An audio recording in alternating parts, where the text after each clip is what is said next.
and then set goals to where you want to be so that you can close the gap through positive and beneficial habits and behaviors that support.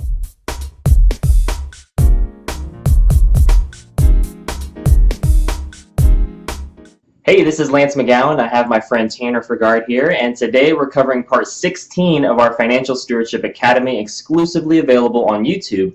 And today's topic is all about money life and adjusting your plan. When it comes to adjusting your plan, we want to do well. That's part of the process, right? And so we want to start off with some truth. And from Jeremiah 29:11, it states, "For I know the plans I have for you, declares the Lord, plans to prosper you and not to harm you, plans to give you hope and a future." And so it's good to know that we're in good hands when it comes to God and our relationship with Him. That's an excellent verse. I love that one. Mm-hmm. So when we are looking at adjusting our plans, the first thing that we want to kind of take into consideration, now that we've already gone into the emergency fund in the previous videos, is taxes. Mm-hmm. Now, a lot of times this is one of the most unfun subjects, especially around April, if you remember any of those days. So the first one is taxable. These are things like savings accounts, CDs. This is where you can adjust your spending, plan accordingly, look at your cash in versus cash out. You know, what your savings or what your taxable accounts are primarily do is when you make money, you get taxed on it. If your money grows, then you also get taxed on it.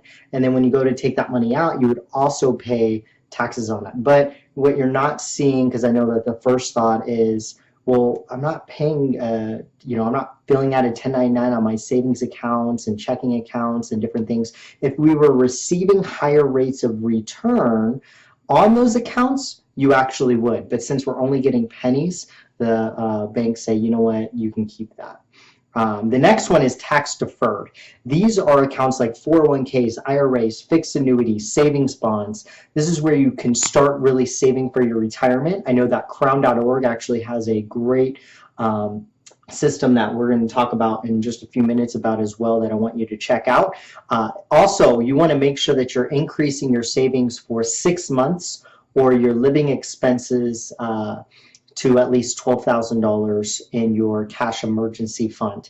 And how your tax deferred categories work is when you don't pay your income tax on it, the money that grows, you also don't pay taxes on it. But then let's say you're ready to go into retirement, you're ready to move this money, that's when you would actually pay taxes. Is on the lump sum of whatever tax bracket it currently is.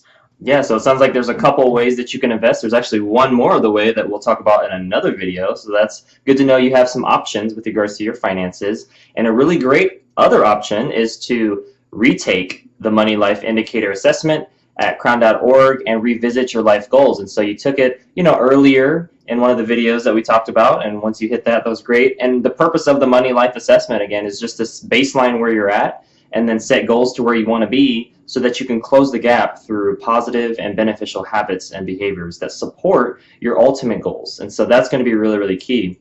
And the next steps are simple. Just comment with number 1, your date completed on setting up or having already a taxable account, tax deferred account, and retaking your MoneyLife Assessment. And then what's your destination celebration? Is it going out to eat? Is it doing something nice for yourself or your spouse? Or your spouse doing something nice for you, or whoever that is, significant other, just going out and just celebrating, because it's so important to have goals, but then it's really great to be able to celebrate those milestones as we move towards accomplishing them as well. Well, that's all we have for today. You can save 30% off of our Financial Stewardship Academy webinar by using the discount code FREEDOM in the description below.